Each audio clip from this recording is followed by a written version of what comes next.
Esto es Lunes de Discipulado con el apóstol Keyson Carrillo, una escuela de sabiduría.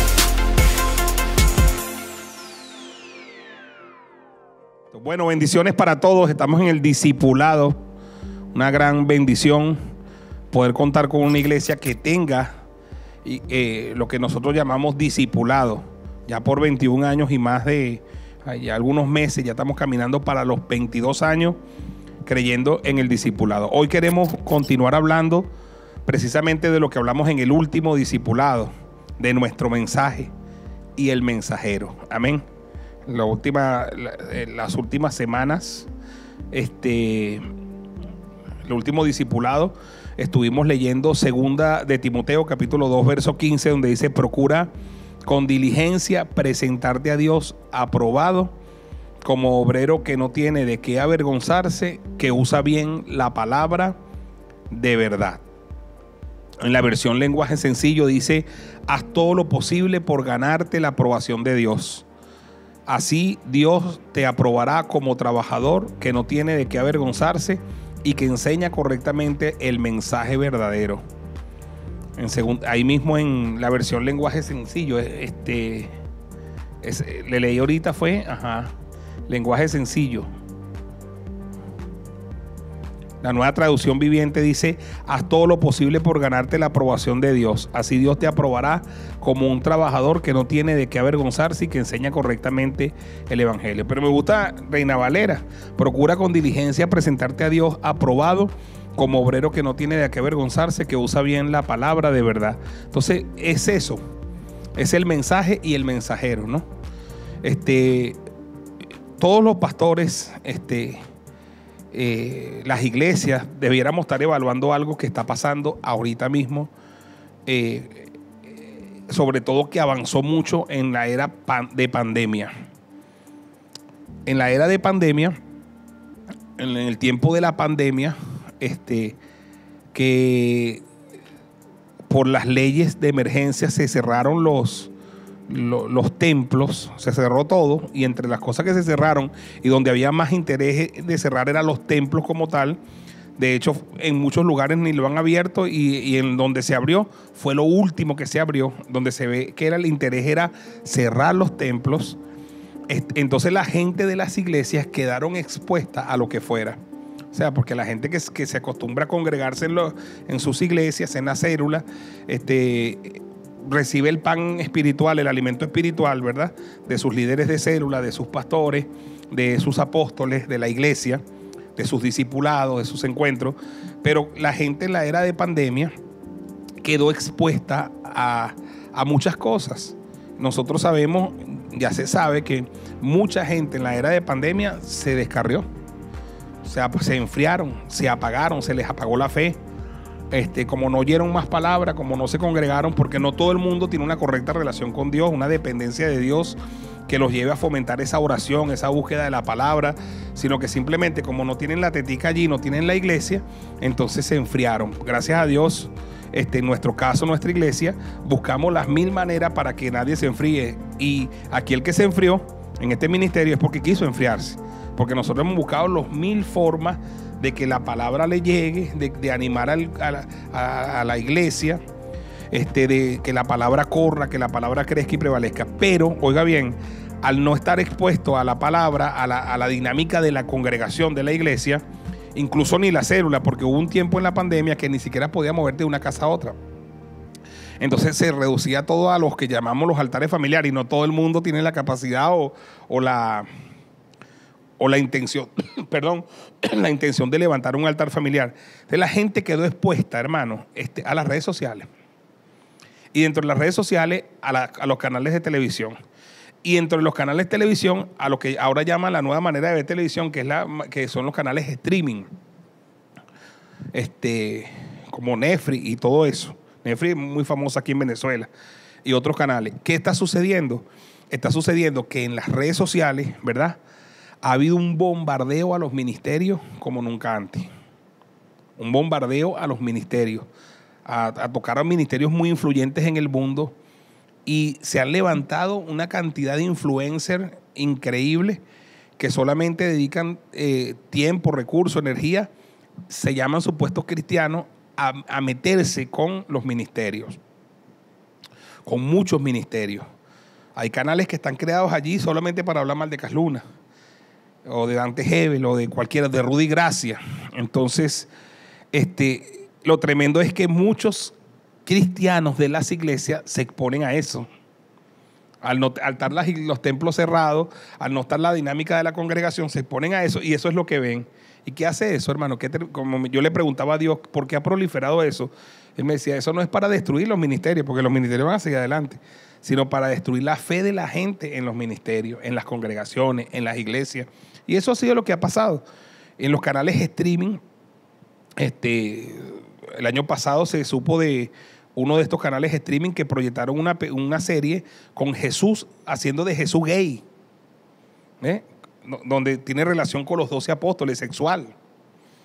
Entonces, la gente que es consumidora de esto, la gente que es consumidora de este material, de esta pornografía por streaming, bueno, si Jesús fue gay, entonces podemos ser gay. Y tuvo un avance en las agendas de oscuridad. Recuerden ustedes que la gente común y corriente le da más crédito a eso que a lo que diga la palabra de Dios. Cuando salió, por ejemplo, la película de Tom Hanks, Código Da Vinci, habían conversaciones en las casas donde decía, tremendo, porque Da Vinci pintó así y esa era María Magdalena. Entonces la gente ni sabe cómo fue la Santa Cena. No han procurado meterse en la Biblia. Y como no la conocen, se hacía un tema de conversación que María Magdalena tuvo en la Santa Cena, en la última cena. Y es la que Leonardo da Vinci puso. Y yo le pregunto a la gente, y dice, hermano, ¿y Leonardo da Vinci estaba ahí? ¿Ah? Estaba ahí, pudo retratar, pudo firmar. ¿Qué año vivió Leonardo da Vinci? O sea, para que usted vea. Y la gente cree esos mitos. Y a raíz de Código Da Vinci, hermano, ¿a cuánta gente en el mundo no se le apagó la fe?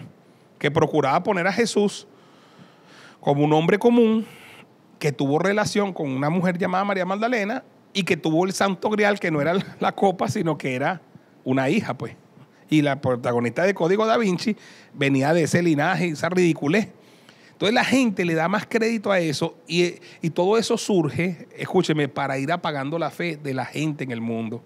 Como sabe el diablo que estas nuevas tecnologías de información, las redes, los mismos canales, hay muchos predicadores buenos y que están tratando de llegar a las masas a través de ellas. Entonces el diablo se adelanta, juega posición adelantada y empieza a robarle la fe a las personas. Y en esos canales en streaming hay cantidad de películas, de series que malponen la imagen de la iglesia del Señor. La imagen de lo que es un pastor, de lo que es un hombre de Dios, de lo que es un verdadero líder del Señor. No porque los pastores, ni los hombres de Dios, ni líderes del Señor sean perfectos, pero los verdaderos líderes del Señor son personas, hermanos, que trabajan por una sociedad mejor, que trabajan y con todas sus imperfecciones para amar al prójimo, para llevar la palabra de Dios, para bendecir las vidas. Entonces, estas películas streaming que la logran ver millones de personas, así como pasamos en el discipulado pasado, lo de este comediante, ¿no?, llamado John Harris, que entre su dinámica de risa, de que hace reír a la gente, coloca videos de pastores, como el que pusimos la semana pasada, o de situaciones con iglesias y con pastores. Él les hace una manera chistosa, hace reír a la gente. Pero yo siempre llamo a la reflexión, porque John Harry llega a una cantidad de gente que yo no llego. Y que no llega a la mayoría de los pastores, pues, ¿sí me entiendes? Que no llega a la inmensa mayoría de los pastores, que es una audiencia que una vez que ve esto, como no se explica, ¿verdad?, y ven un pastor haciendo lo que hace, dice, así son todas las iglesias. Así son todos los pastores. Y esas personas, hermano, Satanás hace un trabajo tan bien hecho, que ya esas son personas que muy difícilmente se expondrán a la predicación del evangelio. ¿Me estoy explicando? Muy difícilmente, porque ya en su mente hay un metamensaje que se grabó de que así son todos los pastores, de que así son todas las familias. Entonces hay series en las televisiones streaming que hablan mal de lo que es un pastor como tal, un pastor que se vuelve un abusivo, ¿sí me entiendes? sexual, un abusivo sexual de la feligresía, un abusivo financiero de la feligresía, donde las familias son un desastre.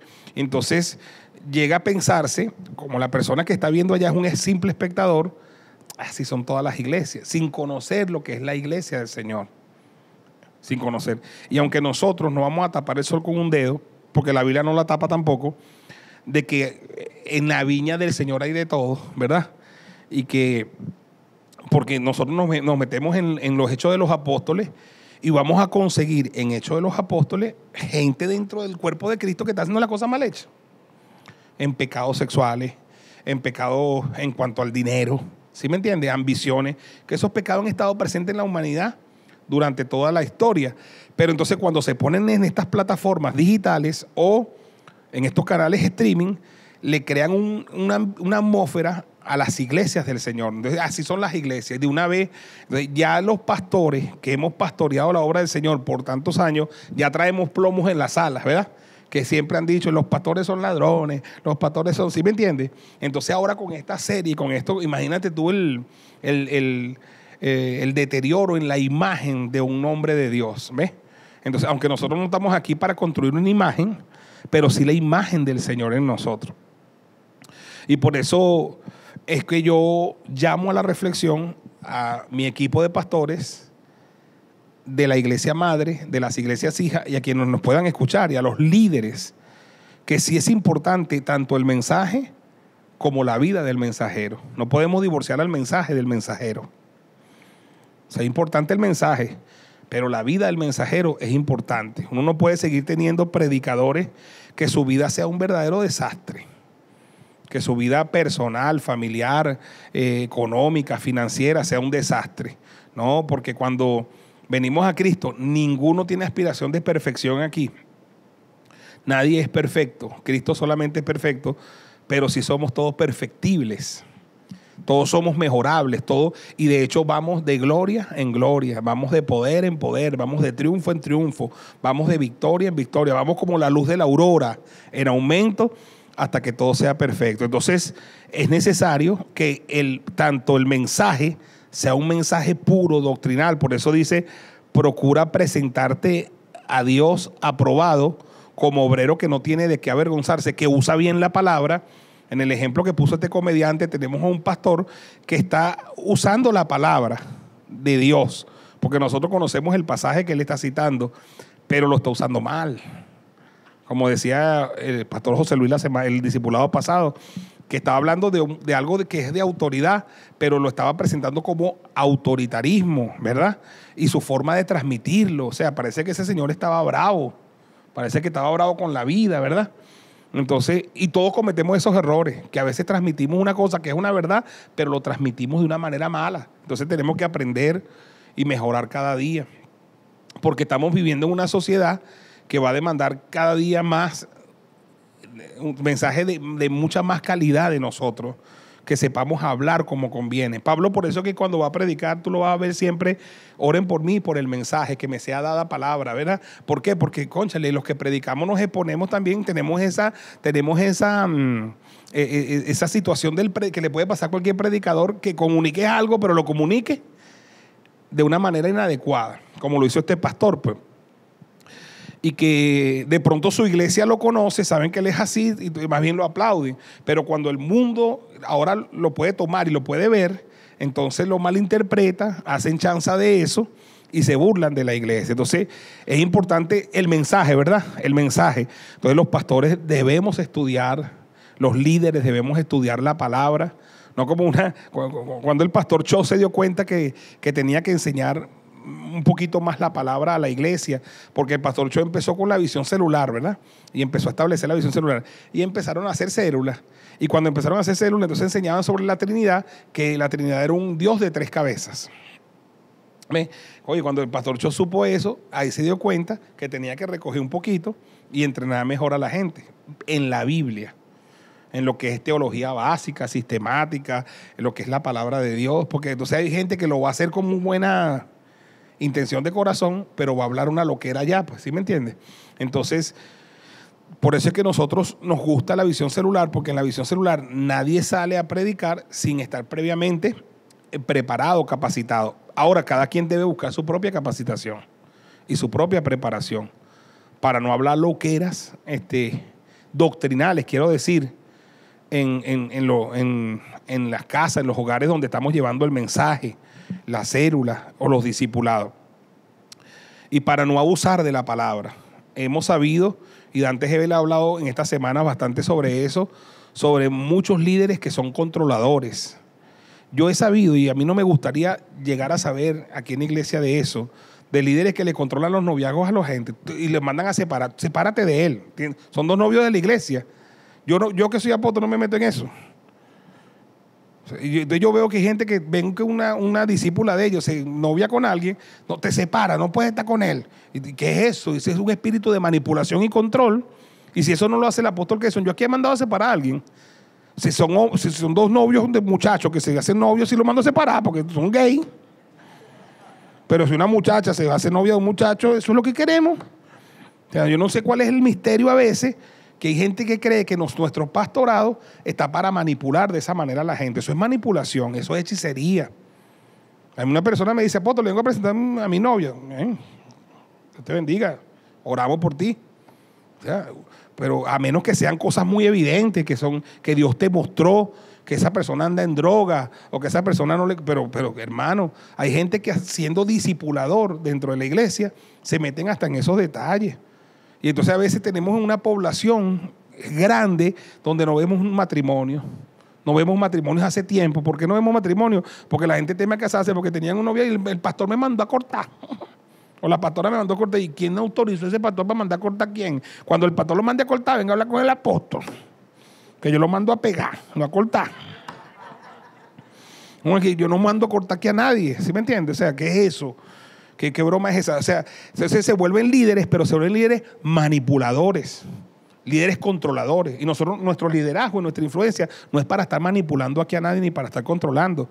Una de las cosas, hermano, que tenemos que retomar todos los pastores de las iglesias, de la iglesia madre y las iglesias hijas, es lo que es los grupos homogéneos, en el sentido de que hombres ministran exclusivamente hombres y mujeres, mujeres.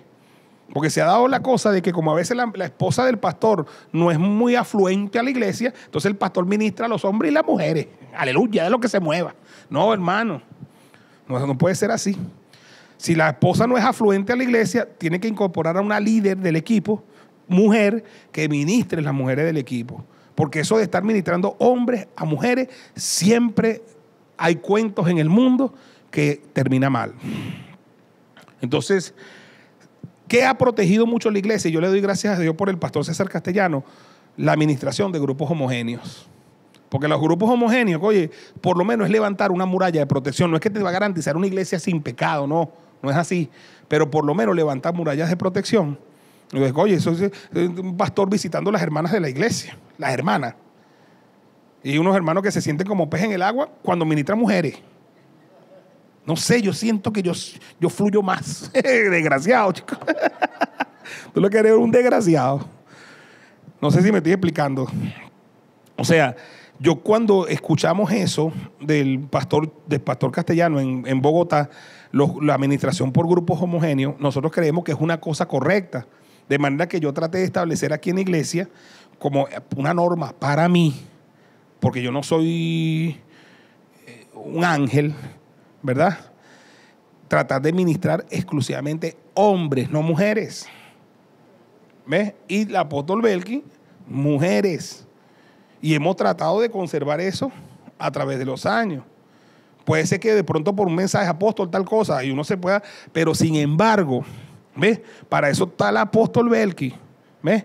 Para que las mujeres se comuniquen con ella y a su vez esas mujeres con las mujeres de la iglesia. Y entonces, y los hombres, por supuesto yo. Si no, hermano, se termina en un desastre, porque hemos sabido los escándalos en el mundo. Y los escándalos en el mundo terminan porque entonces un hombre termina ministrando a una mujer y eso termina mal. O una mujer a un hombre y eso termina mal. Entonces tenemos que levantar esas murallas de protección otra vez en la iglesia, donde nosotros no veamos pastores de nuestra iglesia, ni adultos, ni adolescentes, ni jóvenes. Porque el adolescente que es jovencito, líder de la iglesia, ministra jovencitos. Y las jovencitas, jovencitas. O sea, cuando tenemos los grupos homogéneos, levantamos muralla de protección para tratar de mantener a la iglesia en lo que nosotros conocemos como la santidad. Una iglesia que se cunde de pecado y se llena de pecado es una iglesia que no va a poder, de verdad, dar testimonio del Señor. Entonces, quizás tenga un mensaje bueno, pero el mensajero es malo. ¿Ves? Entonces tenemos que tener mucho cuidado. Y las mujeres de la iglesia, las pastoras, deben cuidar eso. Que van a ministrar son mujeres, ¿verdad? Y que sus maridos ministren es hombres, no mujeres. No mujeres, ni que le tengan la mejor intención, porque no vamos a dudar de la intención de nadie. Pero sí como iglesia y como ministerio, esto lo hacemos para protegernos y para proteger a la iglesia. Es lo más sano, es lo mejor, es lo mejor. Entonces necesitamos volver a esos principios donde nos protegemos. Porque ¿qué ocurre? Que cuando las iglesias van en plena expansión y crecimiento, la afluencia de la gente a la iglesia es mucha. Y caras vemos, pero corazones no conocemos. Entonces uno tiene que cuidarse y cuidar a la iglesia y protegerla.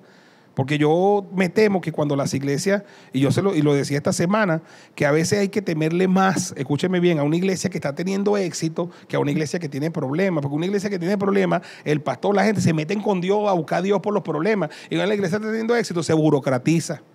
Nos olvidamos qué fue lo que nos llevó a ese éxito. Nos olvidamos qué fue lo que nos llevó a ese nivel de avivamiento. ¿Qué fue lo que nos llevó? La búsqueda de Dios, la oración, los principios, la santificación, el respaldo de Dios. Entonces tenemos que tener mucho, pero mucho cuidado, porque se ha levantado una ola de descrédito, escúcheme, a ministros, unas verdad, otras mentiras, otras media verdades, que en sí no vienen contra los ministros y las iglesias, sino que vienen para robarle la fe a las audiencias que ya no se están congregando por la pandemia, pero a las audiencias que vendrán en el futuro, que eventualmente son los que van a oír el evangelio en el futuro. Entonces la competencia o sea, acuérdense que el diablo tiene un mensaje y tiene los que llevan ese mensaje, y nosotros tenemos un mensaje de Dios, y todos competimos por el corazón de la gente. ¿Sí o no? O sea, yo tengo un mensaje de Dios, tú tienes un mensaje de Dios, los predicadores, y el diablo tiene un mensaje y tiene sus agentes que predican el mensaje del diablo, y todos que estamos buscando el corazón de las personas, pero a veces ese corazón primero llegan ellos, porque tienen más medios, tienen más eficacia, tienen mensajes de más calidad, ¿sí me entiendes? Son más sagaces. Y cuando nosotros llegamos, ya esa gente está con su corazón endurecido porque ellos le pusieron un mensaje en la cabeza. Las iglesias son así, los pastores son asados. ¿Me expliqué? Entonces, ¿es importante el mensaje? Claro que sí, un mensaje coherente, doctrinal, bíblico. Debemos saber Biblia, debemos estudiar la Biblia, pero también es importante el mensajero, el mensaje que lleva el mensaje, su vida. No puede, hemos visto dentro de la iglesia, un hombre predica bien, ora bien, pero su familia es un desastre. La esposa le monta cacho, un desastre. Entonces los hijos se van, los hijos en droga, los hijos. Está bien, entonces, ¿qué dice la palabra? Si no puedes cuidar tu casa, ¿cómo cuidas de la casa de Dios? Entonces es importante el mensaje, pero es importante el mensajero. Porque mañana, ¿qué es lo que le da? La gente dice, este hombre sí tiene unción o no tiene unción. La gente reduce la unción a los gritos. Cuando grita bastante, ¡oh, qué unción! Yo conozco gente que atribuye la unción es a los gritos. Llega un pastor ahí, ¡oh, salema! ¡Oh, qué unción! O sea, esa es la unción, gritar es la unción. De Carl Luna no tiene unción porque Carl Luna habla tan bajito. No, la unción, hermano, es el respaldo de Dios a tu mensaje por la fuerza moral que tú tienes para llevar el mensaje. O sea, que lo que tú estás hablando, tú lo vives. Eso es unción. La fuerza moral de tu mensaje. Entonces, hubo un tiempo, ustedes lo saben, todos lo saben, la iglesia tradicional se cometió mucho ese error y había ese dilema, que una cosa eran los pastores y los diáconos de la iglesia y otra cosa sus hijos. ¿Sí me entiendes? Entonces, cónchale, una de las cosas que vino con la visión, esta renovación del crecimiento, era que la familia pastoral importa, la familia de los líderes importa, y que la gente tenía que poner atención a su familia, a sus hijos, ¿sí me entiendes? Al desarrollo de sus hijos, cómo están creciendo tus hijos, porque entonces nos ponemos a ganar medio mundo y olvidamos nuestros propios hijos. ¿Sí me entiendes? Entonces tus hijos están sirviendo a Dios, no están sirviendo a Dios, están buscando, porque como nosotros nos vamos a ganar todo un barrio y nos vamos a olvidar del hijo nuestro. Entonces tenemos que saber que eso importa. Y que cuando nosotros tenemos una familia más estable, más establecida en las cosas de Dios, podemos y tenemos autoridad. No que no va a haber problema en la familia, siempre la familia puede tener problemas, pero tiene más autoridad para hablar la palabra de Dios. Entonces importa el mensaje, pero importa el mensajero. O un predicador que está predicando y le debe a todo el mundo. ¿Ah? Entonces, ¿qué moral tiene para hablar? O un predicador que predica y no practica el diezmo. ¿Ah? No practica la ofrenda, no practica primicia. ¿Cuántos pastores, hermanos? ¿Cuántos pastores? Incluso pastores hasta de las iglesias MCM que no practicaron primicia. No practican primicia, pero se paran como unos artistas en los púlpitos a hablarle a la gente de primicia. ¿Qué inmoralidad? ¿Cuándo van a tener respaldo de Dios? ¿Sí me entiende? O sea, yo hablo de primicia, pero podemos, es más, el lunes que viene va a estar nuestro apóstol aquí con nosotros, el próximo lunes, este lunes. Y pregúntele a mi apóstol si yo no entrego primicia, pues. Y pregúntele si yo no diezmo, si yo no ofrendo, si mi apóstol siempre lo dice. Su hijo consentido en eso soy yo. Porque es que mi bendición está en eso. Y lo que me da fuerza moral a mí para hablar de diezmo, lo que me da fuerza moral para hablar de primicia, es que yo lo practico, hermano. Y lo practico de corazón desde hace muchos años. Entonces, hay gente que pide diezmo y hacen unos shows en los púlpitos. Y no son, yo he visto pastores, apóstoles, que le dicen, a ti te toca recoger la ofrenda, una reunión de apóstoles y pastores. Le dan para recoger la ofrenda. Tremendo mensaje, hermano. Tiran el micrófono para allá y ¡pa! ¡Pa! Y yo le pregunto, apóstol, diezma. ¿Qué hizo? No diezma. ¿Sí me entiende? O sea, son unos artistas, hipócritas, y lo hacen con una magia. Y así le hablan a su iglesia de diezmo. Le hablan a su iglesia de diezmo y le hablan a la iglesia cada domingo para recoger la ofrenda de diezmo. Pero ¿dónde está la moral de ese pastor? ¿Ves? Porque los pastores diezmamos también, ¿o no? Los pastores no nada más recibimos diezmo.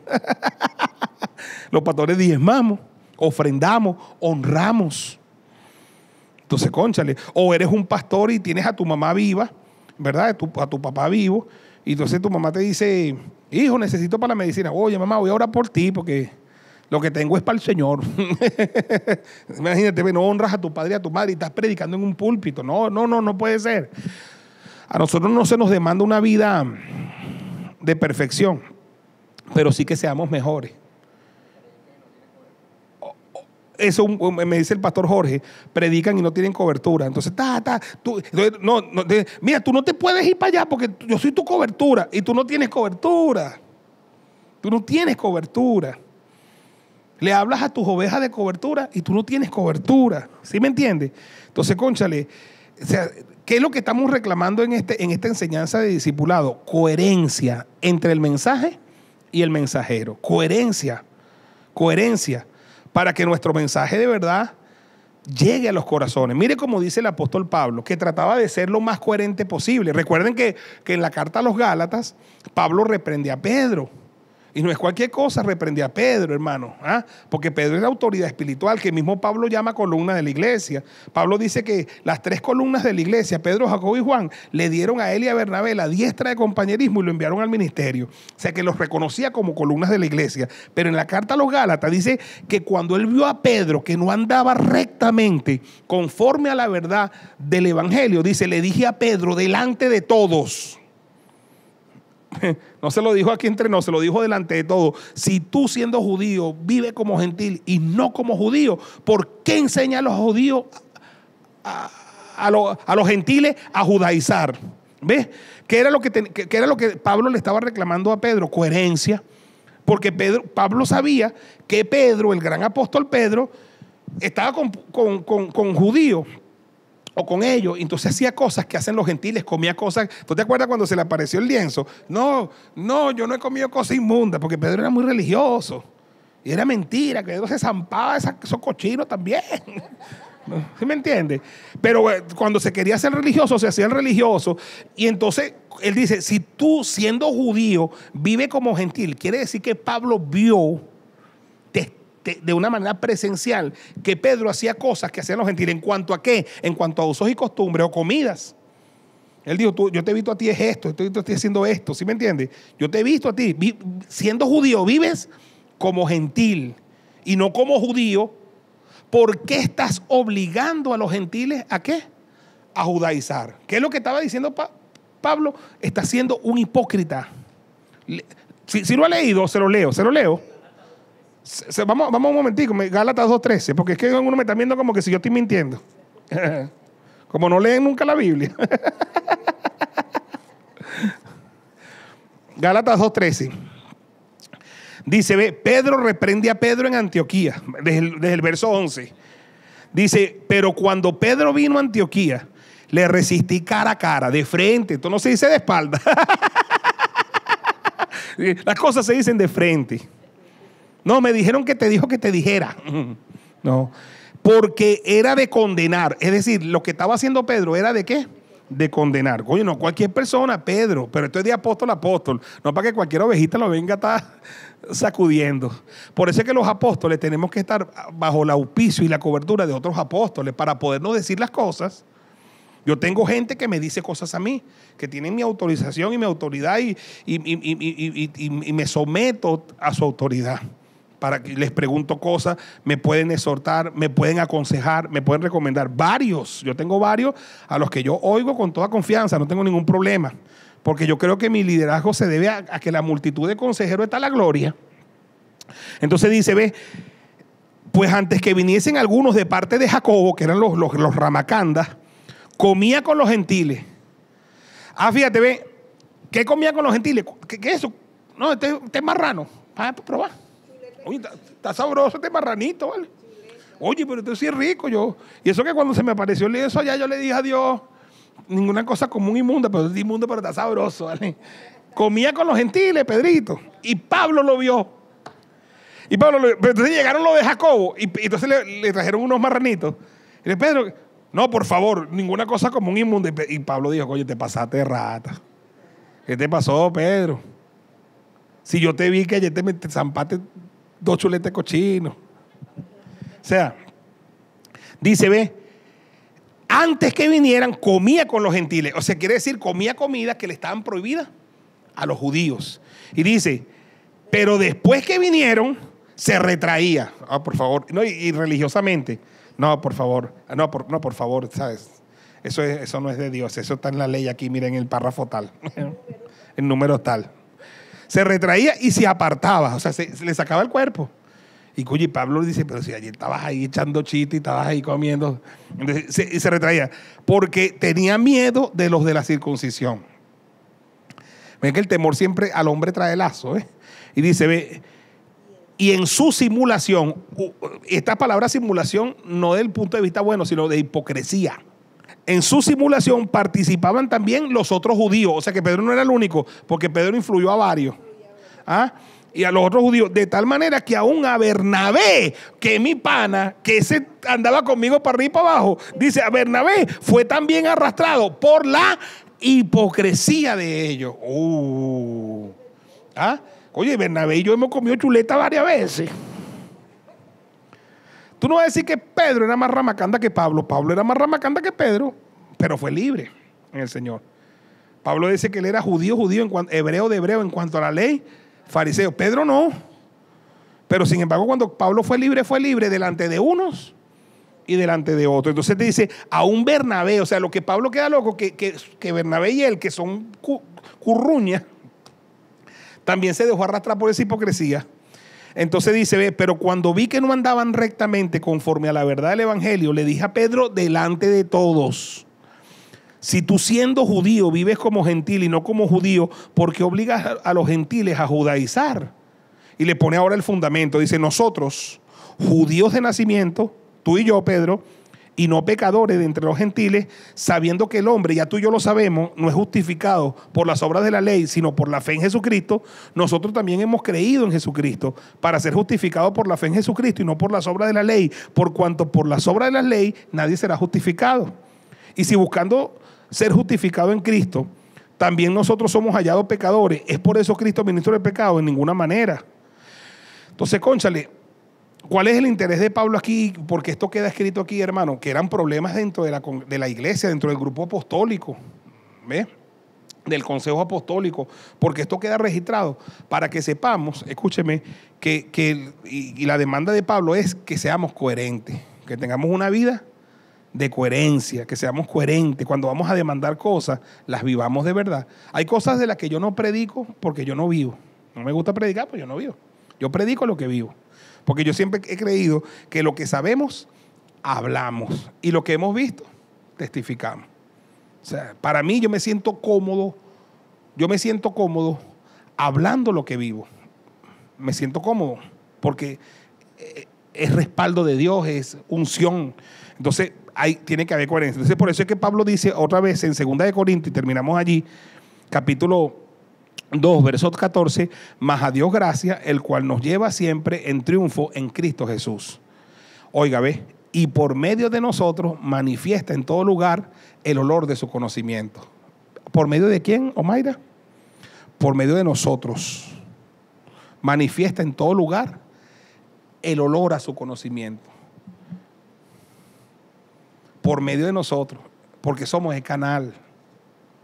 ¿Ves? Cuando tú pasas, ¿a qué huele? ¿Vale? ¿Ah? ¿A qué huele? Piensa, porque puede oler a otra cosa. ¿Qué debería oler? Olor de su conocimiento. Ese tipo conoce a Dios. Esa mujer conoce a Dios. Olor de su conocimiento. Manifiesta por medio de nosotros el olor de su conocimiento. Y dice, porque para Dios somos grato olor en Cristo Jesús a los que se salvan y a los que se pierden. A estos ciertamente es olor de muerte para muerte los que se pierden, pero a aquellos olor de vida. Y para estas cosas, ¿quién es suficiente? Pregunta. Pues no somos como muchos, oiga, que medran falsificando la palabra de Dios. Ahí está, ¿ves? El mensaje y el mensajero.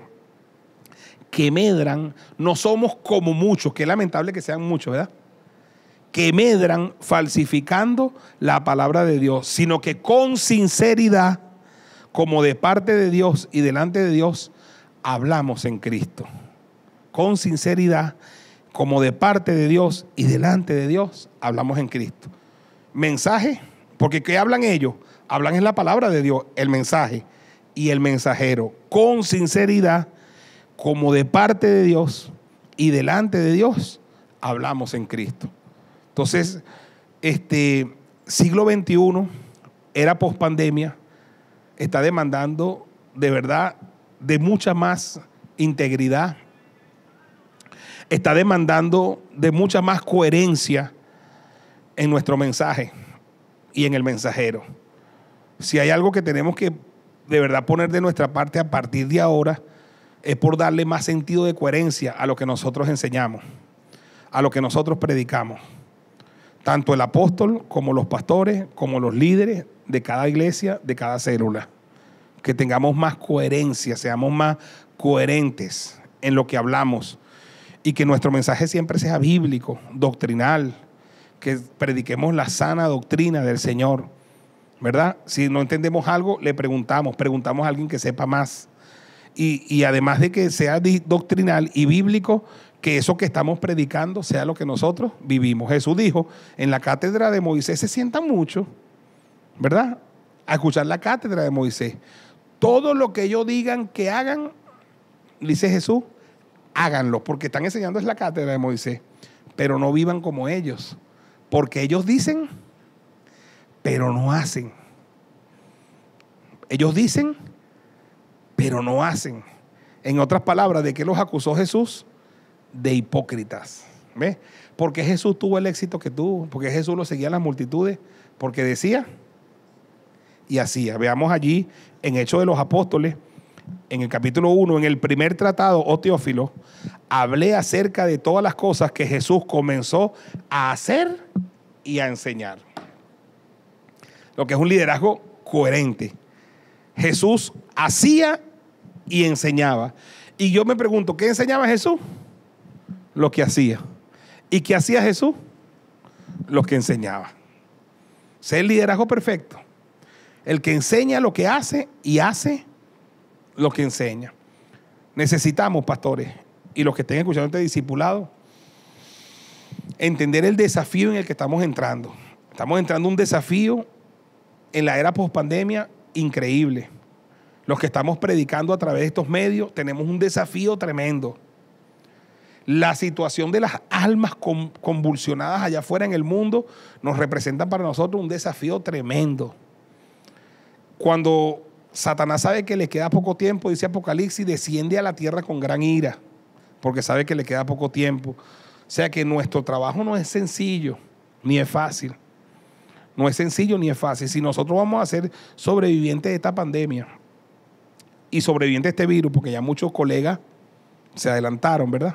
En el mundo, apóstoles, profetas, evangelistas, pastores, maestros, líderes, iglesias, ¿verdad? Ya se fueron, no sobrevivieron a la pandemia. Si nosotros vamos a sobrevivir a esta pandemia y quedamos en la tierra para la era pospandemia, tenemos que mejorar mucho, tenemos que cambiar, tenemos que, ¿verdad?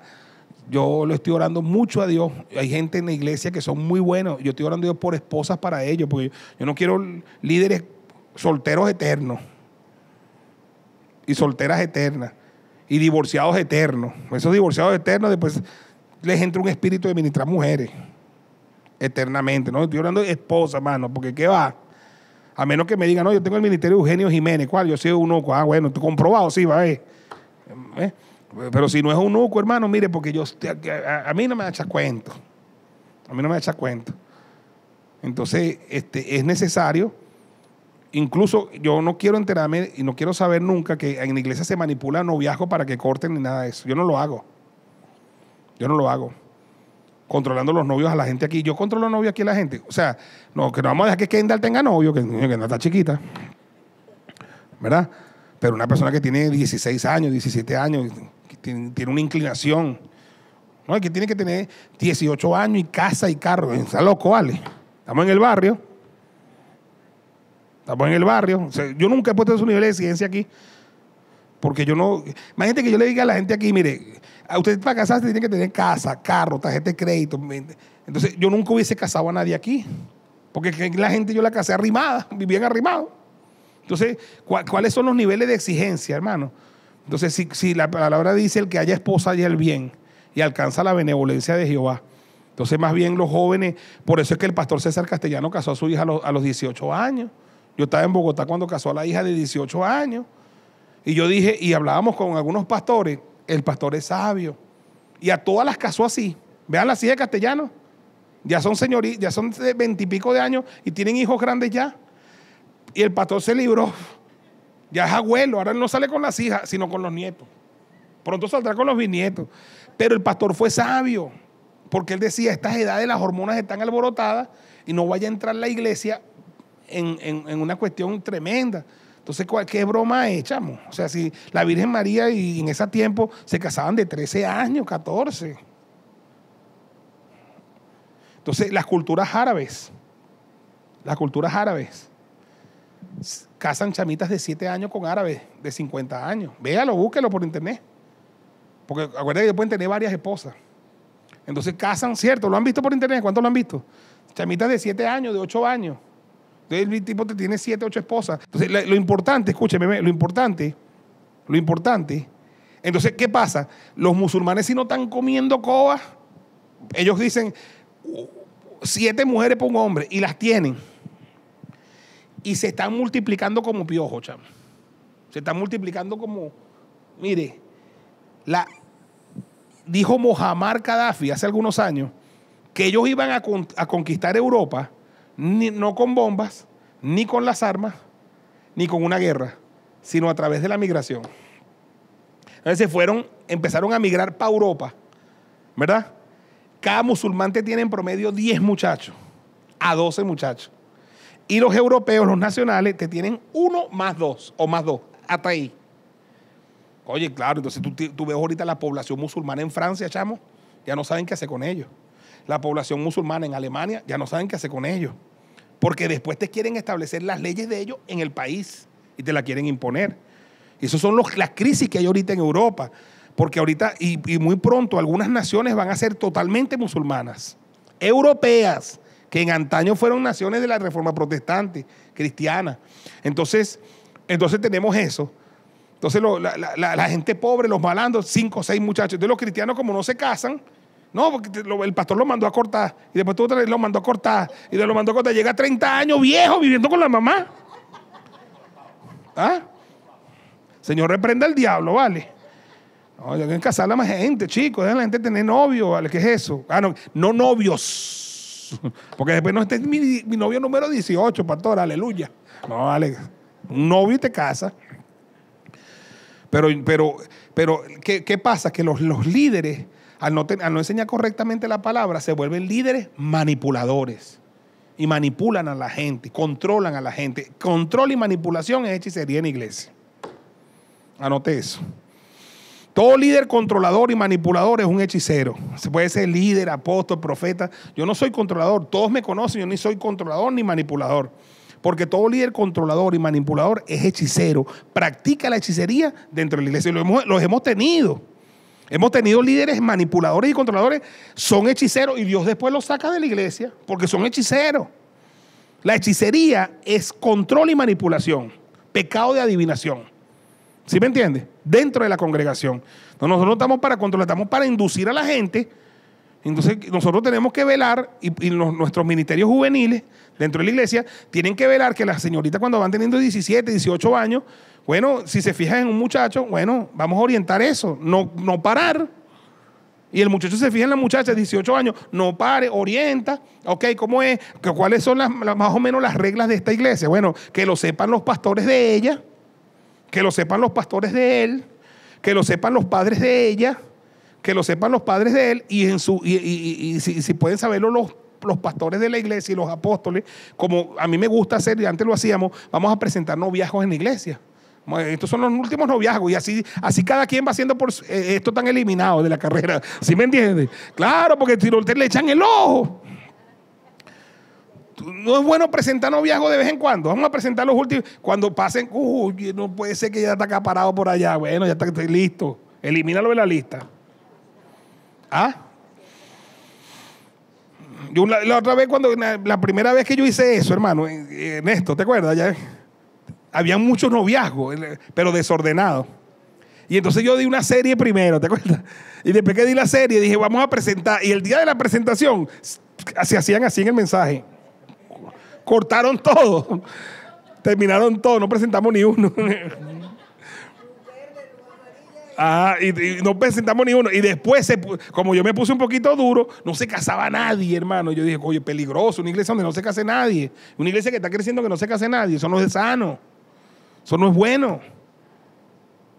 Eso no es bueno. Una iglesia que está creciendo que no se case nadie, eso no es sano para la iglesia. Porque estamos proveyendo para la iniquidad. Aquí hay madres viejonas y viejones que tienen el concepto de cuando tenga la carrera y cuando tal, y cuando tengan la casa y el carro. Entonces, le pasan unos meses, apóstol, me salió preñada. Usted la arrojó a eso, porque las hormonas ya hablaban. Pablo dice, el que se esté quemando, mejor que se case. Entonces, ¿qué pasa? ¿Cuál es el problema que una persona se case sin casa? Si uno hace huir a 1000 y 2 juntos a 10,000, dice la palabra. Es decir, que mientras estén separados van produciendo hasta 1000, pero cuando se casan, se juntan hasta 10,000, entonces potencian las metas. O sea, no tiene por qué dejar de estudiar porque se casen. Yo tengo parejas aquí que yo les di testimonio en eso, les hablé, se casaron, la muchacha terminó su universidad, él le proveyó, echaron para adelante y son felices. O sea, ¿cuáles son esos criterios? Tengamos cuidado, porque lo que sí no queremos entonces es que la iglesia se nos empiece a llenar de muchachas embarazadas sin casarse. Sin casarse. Eso es lo que no queremos, porque tenemos que cuidar al mensaje y al mensajero. Entonces, seamos orientadores. Por eso es que Pablo se mete en el capítulo 7, problemas en el matrimonio, y analiza y dice, mire, quien no da a la hija en casamiento hace bien, pero quien la da, quien la da, hace bien, y quien no la da, hace mejor. Pero si la da, hace bien.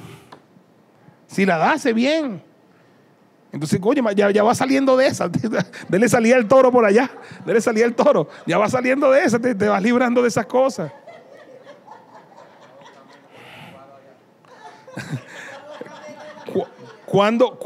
¿Cuándo van a ver nietos entonces? Pues no. Entonces no, mano.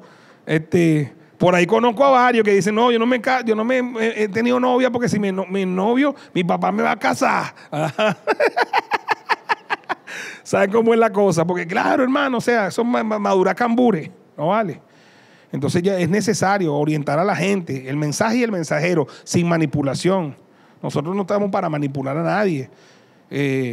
Yo no soy persona, yo no tengo un liderazgo manipulador, yo no creo en el liderazgo que manipula a personas, ni a familias, ni a jóvenes. No. Yo tengo un liderazgo influenciador, donde trato de influenciar a la gente a través de la palabra y mi vida, pero no manipulador ni controlador. No soy controlador con mis propios hijos, voy a ser controlador con los hijos de los demás. Entonces eso no es de Dios. Tenemos que tener mucho cuidado con los controladores dentro de la iglesia, que los hay. Entonces, y volvamos otra vez a los grupos homogéneos, porque los grupos homogéneos preservan mucho a la iglesia. Es decir, hombres ministrando hombres, mujeres, en los adultos, en los jóvenes y en los más jovencitos. Siempre, porque estamos en una sociedad que por todos lados nos está invitando a la sexualidad sin responsabilidad. Nos está invitando por todos lados a la sexualidad sin compromiso. Estaba en la televisión streaming, una de las películas estas, donde contratan a los adoradores por periódico. Se solicita líder de alabanza. Y viene el líder, presenta su currículum. Ay, qué bueno, cántame ahí cualquier canción. Y él dice, oh, ay, qué bello canta. Y un hombre, ¿no? Contratado. No le preguntaron nada. Desde que el tipo tiene pareja, es gay. Pero ya está contratado en la iglesia. Y es gay. ¿Ah? Es gay. Entonces, aleluya. Y está el domingo ahí dirigiendo el coro. Aleluya, gloria a Dios. O sea, no, que vamos, está bien, tú puedes ser gay, pero no puedes, ¿cómo vas a decir la en la iglesia? ¿Sí me entiendes? O sea, lo que es el problema, porque no es discriminación. No. Tú puedes hacer con tu rabo lo que tú quieras. Ese es tu problema, porque no podemos ni controlar eso. No, lo deja de dar, ¿no? Y si lo quieres dar, eso es broma. Pero, escuche, pero no puede ser un líder de alabanza de la iglesia. Eso ya no, eso es lo que no se puede. Entonces, en los canales de streaming está pasando ese tipo de porquería. Como que si en las iglesias nosotros tenemos gay dirigiendo. Bueno, puede ser que tengamos, pero están en el closet. No se han manifestado, porque se manifiestan, salen de ahí. Porque no, ¿cómo va a ser gay dirigiendo qué? ¿Sí me entiendes? O sea, porque está bien, puede ser muy gay, pero no es lo lógico, pues. Porque nosotros tenemos una Biblia, tenemos una palabra, y no te vamos a juzgar, no te vamos a condenar, pero no puedes tener cargos directivos dentro de la iglesia, no puedes tener cargos de donde seas un influencer dentro de la iglesia, porque no, tienes una condición que, bueno, tú puedes hacer cosas, sé feliz. Sé feliz, pero déjanos en paz. No te vas a meter con nosotros, te vas a meter con la iglesia. ¿Ah? No puedes meterte con la iglesia, o sea, tú puedes hacer con tu vida lo que tú quieras, pero en la iglesia hay algunos requisitos mínimos. ¿Por qué ustedes creen que Pablo escribió requisitos para los obispos, requisitos para los diáconos? Cuando tú vas a optar por un cargo en la iglesia, ¿verdad? Tú tienes que tener unos requisitos mínimos. En ninguno dice requisitos de los obispos, que sea perfecto, no dice. Pero si hay unos requisitos mínimos para el obispo. Requisitos para los diáconos, no dice tiene que ser perfecto, no. Pero si hay unos requisitos mínimos. Y asimismo para dirigir la alabanza, y asimismo para dirigir la zona de campeones, y asimismo para ser líder de célula, tiene unos requisitos mínimos. Tiene que tener unos requisitos mínimos. Ninguno se le va a exigir a ninguno ni a mí perfección, pero sí unas cosas mínimas que todos tratemos de cumplir y de llevar la fiesta en paz, para que podamos cuidar a ese rebaño que viene de un mundo golpeado, herido, y que le está mandando tanto mensaje de que se puede hacer eso sin ninguna consecuencia. Porque eso es lo que está haciendo la televisión en streaming, y eso es lo que está haciendo las redes sociales. ¿Ah? Entonces piensen, por ejemplo, piensen ustedes, los pastores, la sociedad que nos tocó vivir. Con esto voy a terminar de verdad. Oye, en la época de nosotros, Jorge Luis, uno para ver una pornografía tenía que echarle pichón. Porque tenía que una revista, ¿verdad? Y entonces, ¿y cómo tú escondías esa revista en una casa donde viven 10? Yo nunca tuve revista pornográfica porque mamá revisaba todo, chamo. ¿Ah? Y vamos a suponer que fueras muy habilidoso, una película pornográfica de Betamax. ¿Cómo la veía en una casa donde viven 10? Ahorita no, ahorita la pornografía está aquí. Al acceso de todo el mundo. al acceso de los niños. Todo el mundo que tenga aquí está en un peligro tremendo. ¿Ah? ¿Usted cree que a mí no me preocupa lo que pasó en Turén? De este hombre, que es una misma persona, se dice, que ayer, antier, ustedes supieron, bueno, ustedes nunca saben nada, por eso que ustedes son felices. Antier, 2 muchachas se desaparecieron, les cortaron los senos, las violaron, les golpearon la cara, las mataron a las 2. Una, ¿sabe para dónde iba una? Para la iglesia cristiana evangélica, y la otra iba para el gimnasio. ¿Ves? Y se cree que es un mismo persona. Ahora, nosotros hace años hicimos un estudio, ¿te acuerdas, Belki? ¿De dónde nacen los violadores así, los tipos que están así locos? Nacen es de la pornografía, siervo. Porque llega un momento que tú ves tanta cosa que tú después quieres hacer eso realidad en tu vida. Y como no tienes a nadie con quien hacerlo, entonces tú buscas cómo satisfacer esos deseos. Busca cómo satisfacerlo. Se demostró en ese tiempo que más del 95%, óigame bien, de los violadores consumían pornografía. Consumían pornografía. Yo me estoy explicando lo que estoy diciendo. O sea que mira el peligro en el que nosotros estamos ahorita, que todo el mundo tiene acceso a esto y a través de esto, a un mundo, hermano, grotesco. A veces tú no estás consultando pornografía y te llega algo que es pornógrafo. Y la pornografía tiene algo que es adictiva. Hay personas que se ponen adictos a la pornografía de una manera, y entonces ese que se pone adicto a una pornografía, como él se está llenando, por algún lado tiene que explotar. ¿Ves? Y es el riesgo que estamos corriendo. Mire, la sociedad que nosotros estamos pastoreando no es fácil. No es nada sencillo. No es nada fácil. No es nada sencillo. Por eso le pido a Dios que nos ayude. Que nos ayude. Ya no es la sociedad de la revista Playboy. Eso no existe ya. No vale. ¿Sí me entiende? Todo el mundo tiene acceso a eso ahorita. Entonces ahora tiene que haber un sistema de valores incorporado en la vida de los niños, de los jóvenes, de los adolescentes, donde a través de esos valores ellos puedan responder a todo eso que va a aparecer o que van a tener allí, como Adán, pues ahí está el árbol del bien y del mal. Escoge la bendición y la maldición, escoge la vida o la muerte, escoge. Entonces tengamos coherencia, pastores, porque cada día estoy más preocupado por el daño que se hizo. Rudy Gracia lo estaba diciendo en su mensaje de ayer miércoles, me lo estaba escuchando en la mañana. Él estaba diciendo que las iglesias, al recogerse, Satanás avanzó tremendamente en las plataformas. O sea, avanzó, que de manera que enfrió a medio mundo y le metió a la gente que no es cristiana muchos conceptos en la cabeza que desfavorecen mucho a la imagen de Cristo, de los pastores y de las iglesias. Porque se supone que esta pandemia un día va a terminar y vamos a ir otra vez a buscar las almas como tiene que ser, aunque nosotros no la hemos dejado buscar. Pero las iglesias que van a volver a buscar las almas, cuando vayan, ya esa gente allá afuera, ya la televisión streaming ya les puso un concepto contra Cristo, contra los pastores, contra la iglesia. Y el diablo está trabajando tremendo y nosotros no nos estamos dando cuenta. Por eso es que Pablo dice, no ignoramos sus maquinaciones. Por eso pilas, pastores, pilas. Entremos en estas plataformas, fomentemos, de verdad, yo estoy apoyando a muchos hombres de Dios en sus redes sociales, le doy me gusta, los apoyo con like. ¿Por qué? Porque si la gente que hace lo malo apoya lo malo, ¿cómo yo no voy a apoyar lo bueno? ¿Ves? Yo me meto en las redes sociales de Rudy Gracia, le doy me gusta, me meto en la de ¿por qué, hermano? Porque yo me meto en la del danza, me doy me gusta, me meto en el de 23.1, le doy me gusta. ¿Por qué? Porque si yo no le doy, ¿quién le va a dar?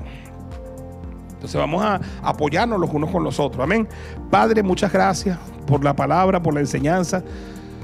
Las iglesias de la visión tuya, Señor, somos iglesias que formamos predicadores para predicar tu palabra, para enseñar tu palabra.